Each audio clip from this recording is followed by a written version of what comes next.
மிதுன ராசிக்காரர்களுக்கான ராசி பலன், புத்தாண்டு பலன்கள். சார், புத்தாண்டு பலன் அப்படின்னாலே அதிரடி சரவடி. இந்த புத்தாண்டுல ஒவ்வொருத்தரும் ஒவ்வொரு மாதிரி சொல்றாங்க. சனி பயிற்சிக்காரர் ஒருத்தர் வரார், குரு பயிற்சிக்காரர் ஒருத்தர் வரார், ராகு கேது பயிற்சிக்காரர் ஒருத்தர் வரார். எப்ப நல்லா இருக்கப்பா, நல்லா இருக்கு, நல்லா இருக்காங்க, இதோ ஒரு இருக்கு.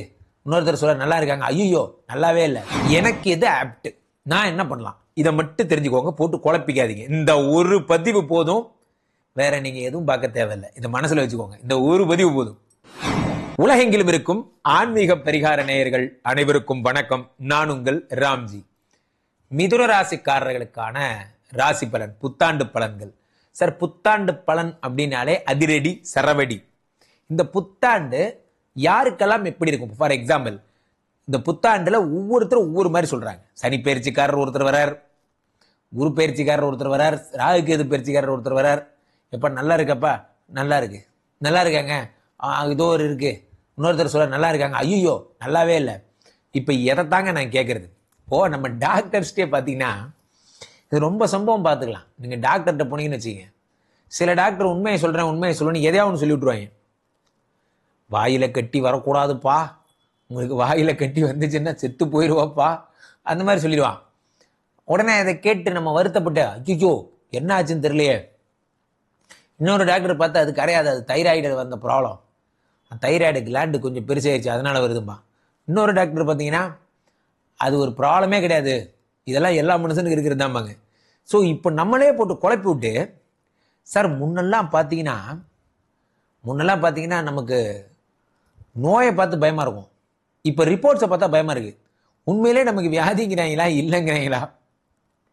எல்லா ரிப்போர்ட்டையும் ஒரு ரவுண்ட் எடுத்துகிட்டு வந்து பார்த்துட்டு கடைசியாக ஒன்றும் இல்லைன்ட்டு ஒரு களிம்பு கொடுத்து தடை விட்டு அனுப்பிடுவாங்க. அந்த மாதிரி எல்லா ஜோதிடர்களையும் பார்க்கும்போது என்ன ஆகுதுன்னா, ஒவ்வொருத்தரும் அவங்க ஸ்டைலில் சொல்றாரு.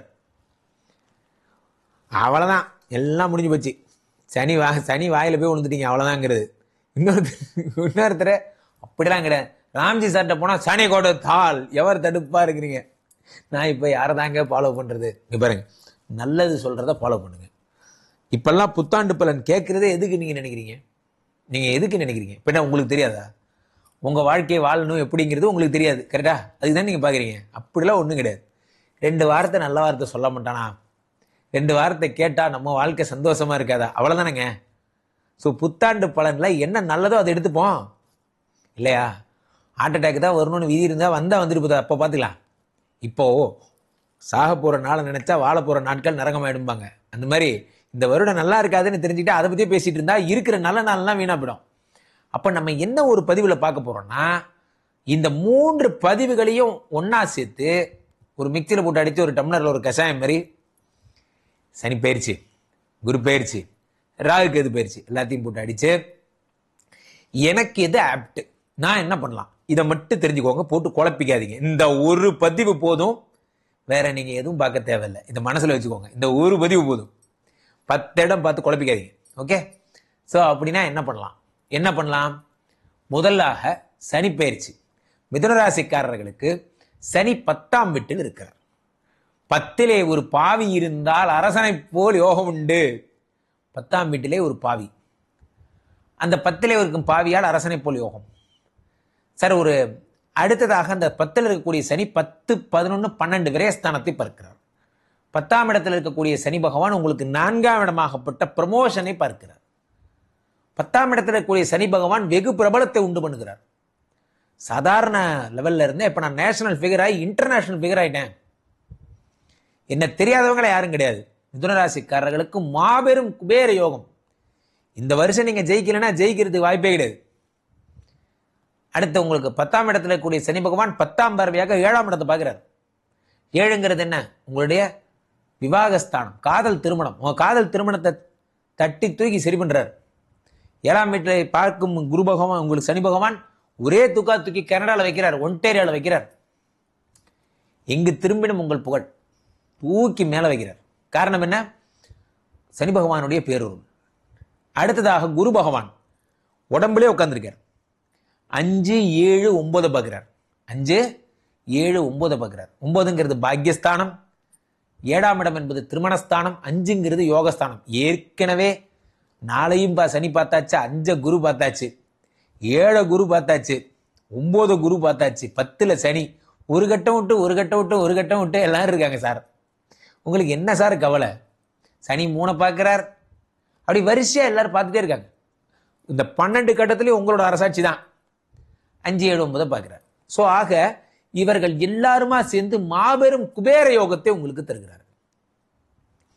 குபேர யோகம்னா என்ன அப்படின்னு பார்த்தீங்கன்னா, அப்படிப்பட்ட ஒரு உங்களால் அசைக்க முடியாத வலிமையை தருகிறார்.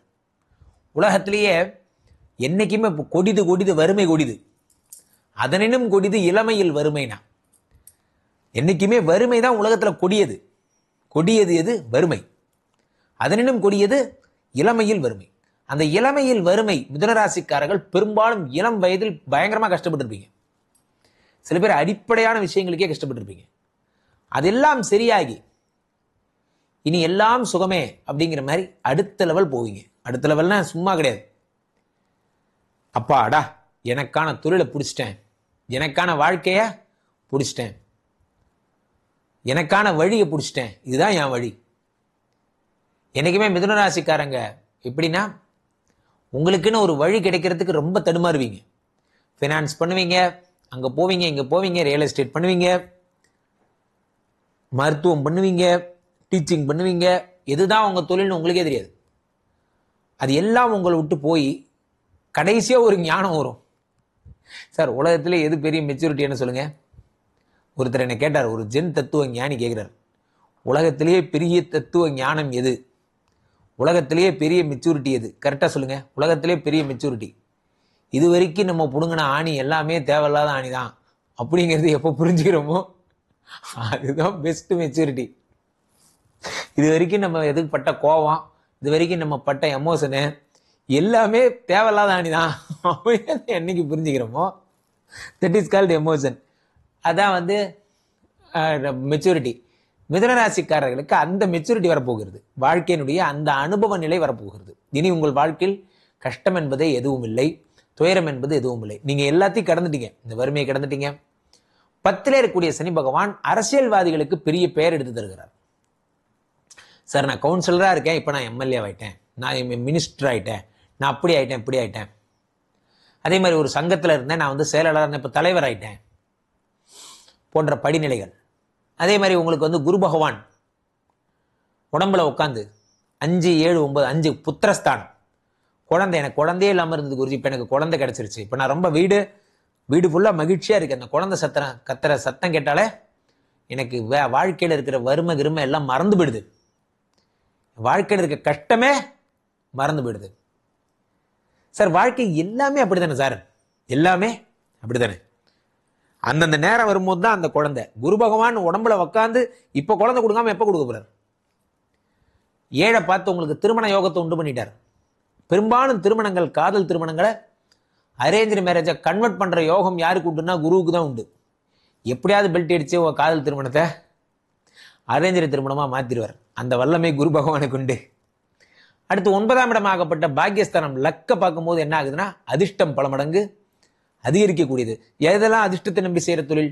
யூடியூப்பு, அதே மாதிரி நீங்கள் பண்ணுற அந்த மீடியா தொழில், சின்னத்திரை, வெள்ளித்திரை, இதெல்லாம். ஆக மிதுனராசிக்காரர்கள் வெறும் தொழிலதிபர்கள் மட்டுமல்ல, கோடீஸ்வரர்கள் மட்டுமல்ல, அதிர்ஷ்டசாலிகள் மட்டுமல்ல, குடும்ப வாழ்க்கையிலும் ஒய்ஃப் குழந்தையோட happiest man in the world, I am the happiest man in the world. ஒரு படம் வருமே, சூர்யா கத்துவாரே, அந்த மாதிரி போயிட்டு மாடியில் ஏறி கத்த போறீங்க. அந்த அளவுக்கு சூப்பரான ஒரு வருடமாக இந்த வருடம் இருக்கும். ஹாப்பியா இருங்க, சிரிச்சுக்கிட்டே இருங்க. 100க்கு 300 மார்க். தொடர்ந்து பேசிட்டே இருங்க குருஜி, கேட்டுட்டே இருக்க சந்தோஷமா இருக்கு. கீழே போயிட்டு இருக்க இந்த 2 நம்பரை கூப்பிடுங்க, உங்களுடைய சொந்த ஜாதகத்தை புக் பண்ணிக்கோங்க. உலகப்போழ் வாய்ந்த நமது ஸ்ரீமடத்திலே தினசரி நடக்கும் விஷ்ணு மாயாவிற்கான வேள்விகளிலும் ஹோமங்களிலும் பங்கு பெறுங்கள். மீண்டும் ஒரு நல்ல பதிவில் சந்திப்போம். நன்றி, வணக்கம்.